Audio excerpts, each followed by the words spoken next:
అబ్బబ్బా! షిషి ఇలా రీల్స్ పిచ్చి పాడుగాను. ఎంత దాకా తెగిస్తార్రా వారి. నిన్న ఒగామె నీళ్ళల్ల దిగి రీల్స్ చేస్తా అని నీళ్ళల్లనే కొట్టుకపోయింది. ఇప్పుడు ఈ మోతవారి కొత్తగా రీల్స్ చేస్తే జల్ది ఫేమస్ అయితామని ఆఖరికి ఎంత కథ అయిందో చూడుర్రి. ఆహా! నడి రోడ్డు మీద కుర్చేసుకొని మూతికి గిలాస పెట్టి షాయి తాగుకుంటా ఏమన్నా కూర్చున్నావా అని నీ ధైర్యానికి మొక్కాలిపో. ఏడికెళ్ళొస్తాయి మిగ్గిసొంటి కొత్త కొత్త ఆలోచనలు?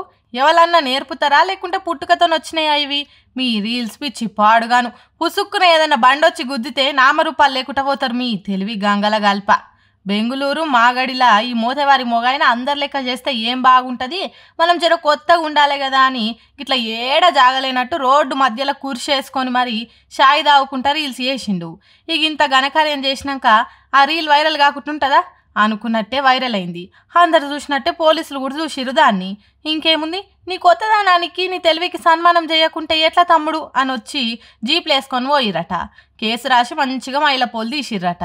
ఇంకో పారి ఇట్లా ఎరైటీ రీల్స్ చేస్తారా ఎవరన్నా చెప్పుర్రి, ముందే పోలీసు వాళ్ళకి చెప్పి పెడతాం. వాళ్ళకి జర దొరకబట్టే పనన్నాళ్ళకి అవుతుంది. లేకపోతే మీ ఆనందానికి సంబరానికి రీల్స్ చేసుకోర్రి, ఎవ్వరొద్దన్నారు. అంతేగాని కొత్తగా ట్రై చేద్దామని పోయి కోరి పానాల మీదకి తెచ్చుకోకురి అని చొట్లు పెడుతుర్రట పెద్ద మనుషులు ఇది చూసినాక.